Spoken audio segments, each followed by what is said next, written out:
that soil erosion along mountain slopes happens mainly due to the action of running water.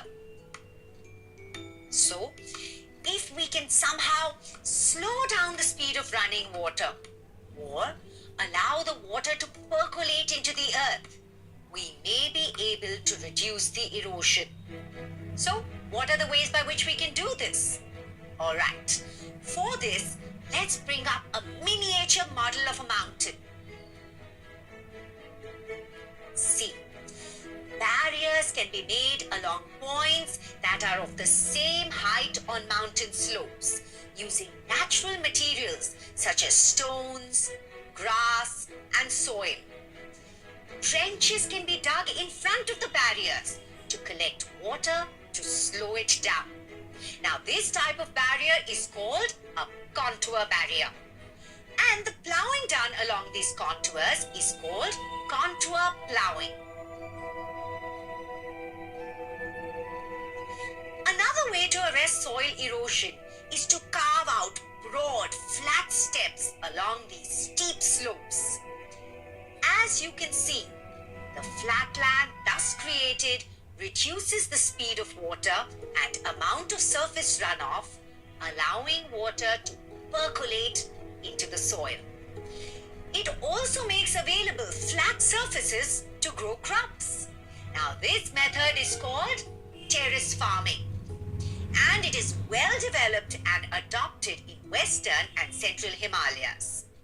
Thus, soil erosion on hill slopes can be checked by contour barriers and by making flat terraces. But what about plains? Well, there are other methods to conserve soil in plain areas as well, just like we do on hill slopes. Mulching is a method used to conserve soil. The process of mulching works like this. Organic matter like straw is used to cover the soil and help retain soil moisture. How? It forms a layer between the soil and the atmosphere, reducing evaporation of water from the soil. On top of that, over time, the mulch decays and becomes part of the soil, increasing its fertility and organic content. Another way to conserve soil is by building rock dams.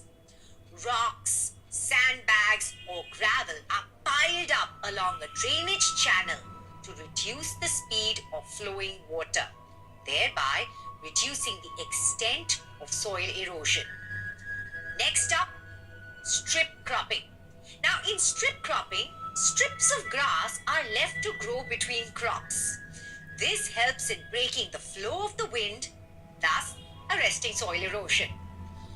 All these methods can be used to protect soil from erosion caused by running water. But what about protecting soil in dry regions or coastal areas?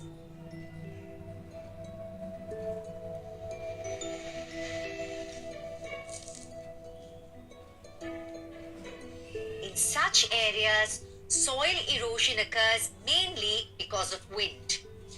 In order to reduce the force of the wind, trees are planted in such areas to protect the soil cover and form a shelter belt. These shelter belts have contributed significantly to the stabilization of sand dunes and in stabilizing the desert in western India.